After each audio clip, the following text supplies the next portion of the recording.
Good day to everyone. Good day mga kabe. A beautiful morning mga karobis, mommies everywhere, anywhere in the world. Good morning. Today's video, we will cook the pork steak Tagalog. For those who don't know yet the menu, you can enjoy with me cooking in the kitchen. For those mommies na gustong makaalam pa ng ibang recipe para pangbaon ng mga kids nila, so let's enjoy with me cooking. This is very easy, quick, easy recipe. So, Filipino food. Let's go and enjoy with me cooking for today. And actually guys, it's raining outside. May kasama na siyang thunder. Kumukulog na talaga siya.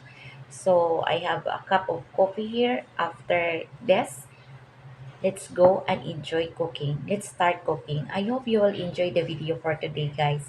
Let's have fun.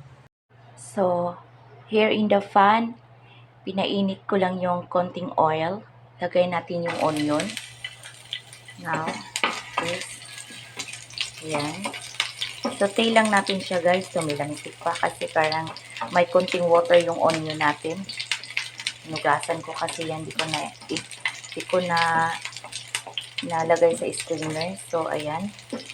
Okay, saute lang natin ng sandali at lagay lang natin sa side dito.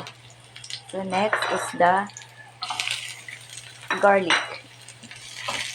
Guys, make the garlic into golden brown kasi mas maigi pag brown yung garlic natin. Lumalabas yung tunay na amoy, yung aroma ng garlic, and it's very delicious pag lumabas talaga yung ano ng garlic natin. So, yan. Gawin muna natin siyang golden brown. Okay. Now, nag-golden brown ng ating garlic at saka yung onion natin. So, ito na siya. Okay. Ready na yung meat natin para isunod natin. Ayan. Oh.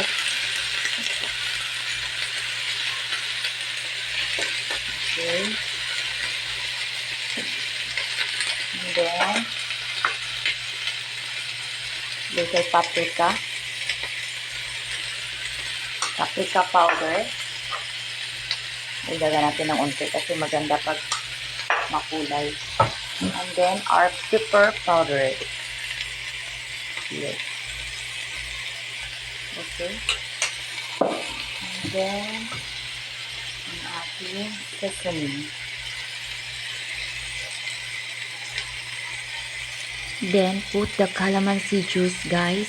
Hindi ko lang napakita sa video, but I put already the calamansi juice there. Next is a little bit soy sauce. Konti lang guys ha, baka maalatan nyo. Okay. Ayan. So, mamaya na natin siya lagyan ng a cup of water para lumambot yung meat natin. Mamaya pag matapos na niyang masipsip yung ating mga spices at saka yung seasoning natin at saka yung ating toyo. So, mamaya pag medyo wala na yung mga water dito, maubos na siya. So, lagyan na natin ng 1 cup water para palambutin ang ating meat. As you can see, naubos na po yung ano natin nilagay na mga seasoning. So, it's time now to put the 1 cup of water para palambutin ang ating meat. Okay. Hayaan muna natin siya dito hanggang maubos yung water. Hanggang lumambot ang ating meat. Masarap kasi ang luto sa karne if malambot ang ating karne. Okay. So, ayan. Na siya guys.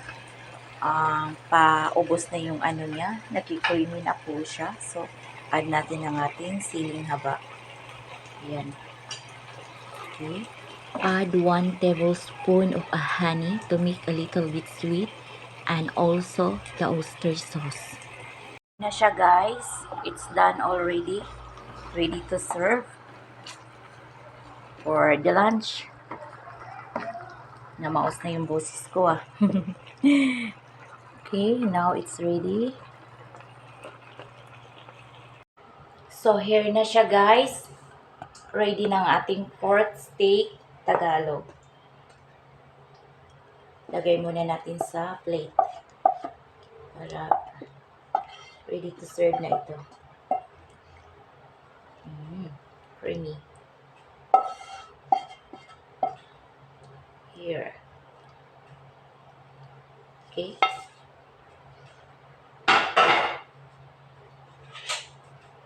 So, let's try it. Here guys, as you can see, very delicious.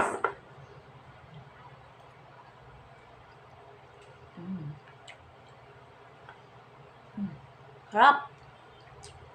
Thank you for watching guys. Thank you for watching guys, and we done cooking our pork steak Tagalog. I hope you enjoy my cooking. I hope you enjoy the video for today. Until we see each other in the next video, in the next other day. So I'm thinking what kind of recipe to be cooked. A little advice guys, a little advice mommies.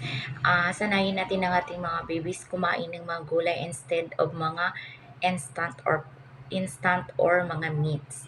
Mas healthy pa rin ang mga vegetable, water, and avoid too much of soft drinks and everything. Mommies, alam nyo na lahat ng to because mama knows best. And again, thank you so much. Thank you for today's video. That's all video for today's. Actually, nauulan na sa labas. Malakas na yung kulog. Thank you so much. Bye-bye. Until next time mga kalubis. Thank you. Magandang araw.